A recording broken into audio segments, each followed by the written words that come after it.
जय हिंद दोस्तों। अमेरिका के साइंटिस्ट जो कि भारतीय मूल के हैं बड़े खतरनाक हैं, ऐसा पाकिस्तानी मीडिया कहती है। बोले तो नासा के अंदर मोस्टली जो साइंटिस्ट काम कर रहे हैं भारतीय मूल के हैं, और इसमें ये साइंटिस्ट सिर्फ अमेरिका को अभी सपोर्ट कर रहे हैं। लेकिन जिस दिन भारत के साइंटिस्ट ड्रोन टेक्नोलॉजी और जेट इंजन की टेक्नोलॉजी बनाने में सफल हो गए, उस दिन अमेरिका पकौड़े बेचता ही नजर आएगा, ऐसा तराड़ साहब का कहना है। आप इस वीडियो में तराड़ साहब को सुनिए, कमर चीमा साहब को सुनिए और पाकिस्तानी एक्सपर्ट्स को सुनिए जो भारत की तारीफें करते फिर रहे हैं। भारत के साइंटिस्ट, भारत का जो डायस्पोरा है, भारत का जो टेक्नोक्रेट है, वो किस तरह से दुनिया में और अमेरिका में फैला हुआ है। और अमेरिका की मोस्टली कंपनीज को जो अभी टैकल कर रहे हैं वो भारतीय टेक्नोक्रेट है। और इसमें सबसे बड़ा योगदान भारत में जो आईआईटी है और आईआईएम है, इन संस्थानों का है।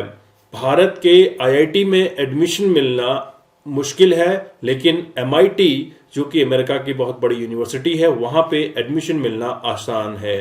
तो भारत ने किस तरह से एक स्टैंडर्ड मेंटेन किया हुआ एजुकेशन का, लेकिन पाकिस्तान की एजुकेशन किस कदर है कि पाकिस्तान गधे एक्सपोर्ट करता हुआ देख रहा है। जहां पे भारत अपने मिसाइल और मिसाइल टेक्नोलॉजी को सेल कर रहा है, डिफेंस प्रोडक्ट को सेल कर रहा है, आने वाले समय में ड्रोन टेक्नोलॉजी को भी भारत सेल करता हुआ नजर आएगा। लेकिन पाकिस्तानी गधे बेच रहे हैं। तो गधों का बिजनेस पाकिस्तान में फिलहाल बड़े जोर शोरों से है। एक बिजनेस इनके पास बहुत अच्छा था जो कि टेक्सटाइल का था, लेकिन बांग्लादेश ने जिस तरह से इनकी गर्दन से ये टेक्सटाइल का बिजनेस छीना है, और दुनिया में बांग्लादेश ने टेक्सटाइल में अपना नाम भी किया है। और टेक्सटाइल का वर्ल्ड का अगर हब देखें तो बांग्लादेश से काफी अच्छे प्रोडक्ट निकल के आते हैं। और इसमें पाकिस्तान की अगर बात करें तो पाकिस्तान ने अपने नेबर्स के साथ इस तरह से रिलेशन बनाए हुए हैं कि कोई भी नेबर पाकिस्तान की मदद करने को तैयार नहीं है। आप इस वीडियो को देखिएगा, काफी इंटरेस्टिंग इंफॉर्मेशन पाकिस्तान और भारत के बारे में आपको देखने को मिलेगी। जो भारत चंद्रयान पे जाने की सलाहियत रखता है, आपका क्या ख्याल है? ड्रोन बनाने की सलाहियत नहीं रखता? वो भी बना लेंगे अपना, ऐसी कौन सी बड़ी बात है। लेकिन ये कि मैंने आपको बताया था कि इनकी मजबूरी है, क्योंकि ये ड्रोन और इस तरह की चीजों के अलावा कुछ दूसरी चीज यहां प्रोड्यूस भी नहीं करते। अगर देखा जाए तो हर चीज इंपोर्ट होती है, गाड़ियां भी इंपोर्ट होती हैं, कपड़े भी इंपोर्ट होते हैं, जूते भी इंपोर्ट होते हैं, खुराक तक से इंपोर्ट होती है। तो अगर ड्रोन बना के ये नहीं बेचेंगे बाहर, तो फिर पकौड़े बेचेंगे, क्या बेचेंगे? देखिए, इंडिया डेफिनेटली एक ट्रस्टवर्दी पार्टनर है, अनलाइक पाकिस्तान के उसके को आप ट्रस्ट नहीं कर सकते हैं। और वाशिंगटन में सबसे ज्यादा ट्रस्ट अगर इस वक्त है किसी भी मुल्क पे तो वो इंडिया है। अमेरिकन के लिए एक ही प्रॉब्लम है इस वक्त दुनिया में, the power which can challenge Americans are the Chinese, and the country which has at least the capability वो इंडिया। पूरी दुनिया से जब मना कर दिया गया कि ईरान से पेट्रोल नहीं लेना, इंडिया उस टाइम भी पेट्रोल ले रहा था। इंडिया उस टाइम भी देखे ना जिस तरह चाबहार पोर्ट बनाया ईरान में। मैं सर वही बताने लगा हूँ। वो पोर्ट आपको पता है कि हमारे सी पैक के बिल्कुल ऑपोजिट है, सामने है, ग्वादर पोर्ट के बिल्कुल सामने है। अच्छा, वो अब उसके अंदर ईरान भी है, अफगानिस्तान भी है और काफी मुल्क हैं। और मेरे लिए भी तशवीशनाक ये था क्योंकि इस वक्त एयरबस और बोइंग दोनों पहुंच चुके हैं भारत के अंदर, और अगर ये ड्रोन अमेरिका नहीं देगा तो भारत इजराइल से ले लेगा। जो भारत चंद्रयान पे जाने की सलाहियत रखता है, आपका क्या ख्याल है? ड्रोन बनाने की सलाहियत नहीं रखता? वो भी बना लेंगे अपना, ऐसी कौन सी बड़ी बात है कि इनके पास। बल्कि इस वक्त मैंने आपको बताया कि अमेरिका को भी भारतीय चला रहे हैं, उनकी सारी जो आईटी और टेक्नोलॉजी है सारी।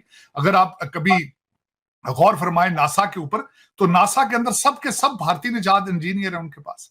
और both companies including Infosys, they are committed कि 1 lakh artificial intelligence specialist produce किया जाएगा भारत से। तो उसके बाद फिर आप मुझे ये बता दें कि तरक्की कौन सा मुल्क करेगा, फिर उसमें अमेरिका का नाम शामिल नहीं। लेकिन ये कि मैंने आपको बताया था कि इनकी मजबूरी है, क्योंकि ये ड्रोन और इस तरह की चीजों के अलावा कुछ दूसरी चीज यहां प्रोड्यूस भी नहीं करते।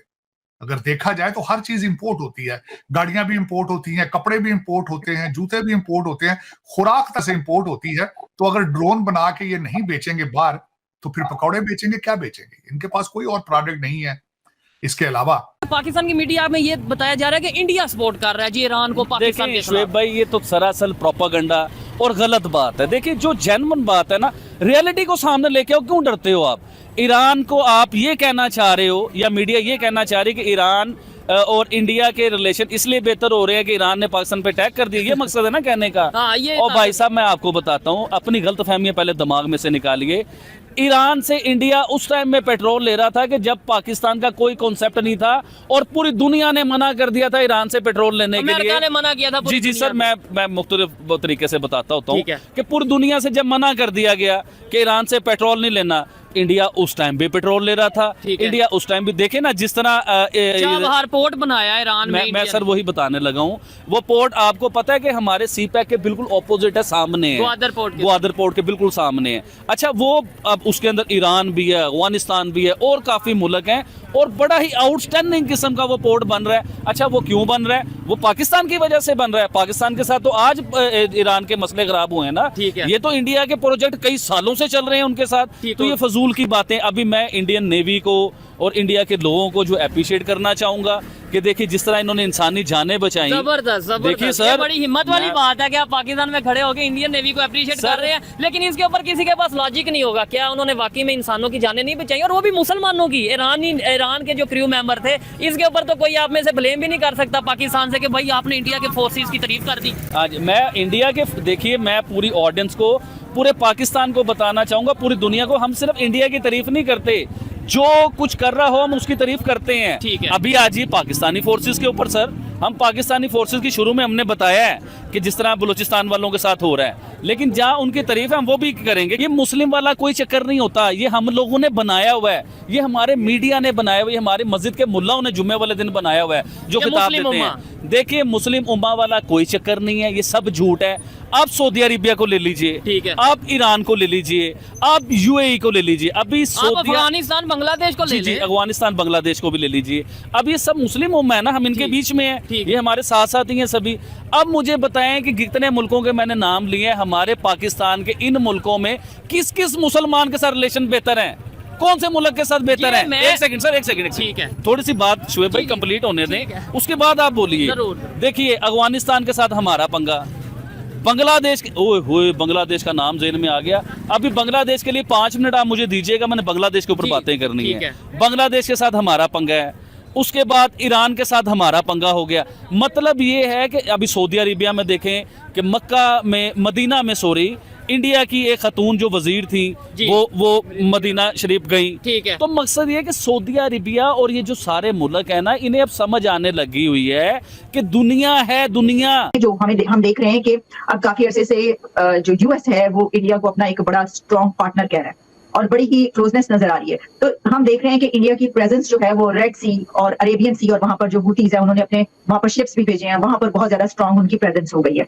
तो ये जो इस वक्त दुनिया के हालात हैं, ये भी वजह है यूएस की इंडिया के साथ क्लोजनेस की, और इसी वजह से ये वाली डील्स भी ज्यादा हो रही हैं क्योंकि यूएस अब ट्रस्ट कर रहा है, यानी वो डिपेंड भी कर रहा है इंडिया के ऊपर। देखिए इंडिया डेफिनेटली एक ट्रस्टवर्दी पार्टनर है, अनलाइक पाकिस्तान के उसके को आप ट्रस्ट नहीं कर सकते हैं। और वाशिंगटन में सबसे ज्यादा ट्रस्ट अगर इस वक्त है किसी भी मुल्क पे तो वो इंडिया है।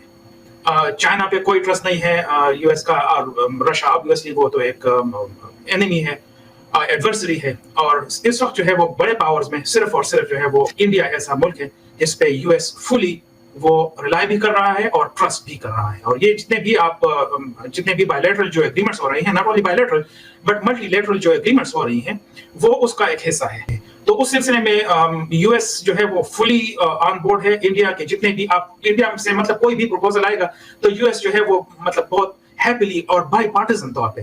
इंटरेस्टिंग बात इसमें ये है कि डेमोक्रेट्स भी जो है वो इंडिया के साथ कोऑपरेशन के लिए बहुत ज्यादा तैयार हैं और रिपब्लिकन्स भी। तो दोनों तरफ से, और बायपार्टिजनशिप जो है वाशिंगटन डीसी में बहुत मुश्किल होती है, ठीक है ना। लेकिन इस मामले पे दोनों जो पार्टीज हैं वो they are more than happy to collaborate with India at any and all level. Americans के लिए एक ही प्रॉब्लम है इस वक्त दुनिया में, the power which can challenge Americans are the Chinese, and the country which has at least the capability वो India है। तो दोस्तों आपने ये वीडियो देखी और आपको आइडिया लग गया होगा कि भारत किस तरह से विश्व पटल पर बहुत बड़ी शक्ति बनकर उभर रहा है। जहां भारत का टैलेंट पूरी दुनिया में डंका बजा रहा है, वहीं भारतीय अमेरिका को चला रहे हैं। ऐसा पाकिस्तानी का कहना है। और अगर आप एक आंकड़ा भी निकालें तो टॉप की 25 कंपनी जो कि अमेरिकन है, इनमें जो बड़े बड़े पोजीशंस पे सीईओ सीएफओ बैठे हुए हैं, ये सारे भारतीय मूल के ही लोग हैं। और भारतीय मूल का टैलेंट पूरी दुनिया को चाहिए। ऐसा नहीं है कि सिर्फ उनको एक छोटे मैनेजमेंट क्लास के लिए या फिर एक छोटा सा काम करने के लिए कोई भारतीय टैलेंट की जरूरत होती है। उनको top elite class management, elite class का जो बिजनेस होता है उसको चलाने के लिए भी भारतीय टैलेंट की जरूरत होती है। तो भारतीयों से किस कदर अमेरिकन्स डरते हैं, इसका अंदाजा आप लगा सकते हैं। एक बार बिल गेट्स से पूछा गया कि आप हमेशा इंडियन आईटी एक्सपर्ट्स को ही क्यों हायर करते हैं, आपकी कंपनीज में मोस्टली इंडियन आईटी एक्सपर्ट्स हैं। तो बिल गेट्स ने जवाब दिया, अगर मैं भारतीयों को, इंडियन टैलेंट को हायर करना बंद कर दूं तो दूसरा माइक्रोसॉफ्ट आपको इंडिया में पैदा होता हुआ दिखेगा। तो वो समझ सकते हैं कि भारतीय टैलेंट का क्या जुनून है, भारतीय टैलेंट किस कदर आगे बढ़कर एक नई कंपनी, अमेरिकन कंपनीज के कॉम्पिटिटिव खड़ी कर सकते हैं। और इससे पाकिस्तानियों को तो दूर ही रहना चाहिए। पाकिस्तानियों का तो जब नाम आता है तो लोग उस पर थूकना भी पसंद नहीं करते, क्योंकि पाकिस्तानी जिस देश में जाते हैं वहां पे गंदगी जरूर फैलाते हैं। अब गंदगी का मतलब ये नहीं कि उन्होंने कुछ गंदा कर दिया, इनका मतलब है कि जिस तरह से इनका माइंडसेट चलता है, जिस तरह की हरकतें ये करते हैं वहां की पब्लिक के साथ, वहां की जो अवाम है उनके कल्चर के साथ छेड़छाड़ करना, ये सब उनके अपने दिमाग का एक हिस्सा है। तो पाकिस्तान का जो एजुकेशन सिस्टम है, मदरसा, मौलवी कल्चर, इसकी वजह से भी पाकिस्तान बर्बाद हो रहा है। दूसरी बात, पाकिस्तान सच्चाई सुनने को तैयार नहीं होता है। उसके सामने अगर आप फैक्ट्स रख दें और दुनिया के टोटल फैक्ट्स लेके जाएं कि ऐसा है तो है, बोलता है कि होगा, भारत ने किया होगा, लेकिन हम मानते नहीं हैं। ये क्या लॉजिक होता है? तो यही वजह है जब भारत की बात आती है तो वो भारत की तरक्की, भारत के टैलेंट को एक्सेप्ट करना पसंद नहीं करते कि भारत ने ऐसा भी किया होगा। और आने वाले समय में आप देखिएगा भारत में ड्रोन टेक्नोलॉजी और जेट इंजन की टेक्नोलॉजी भी डेवलप हो जाएगी।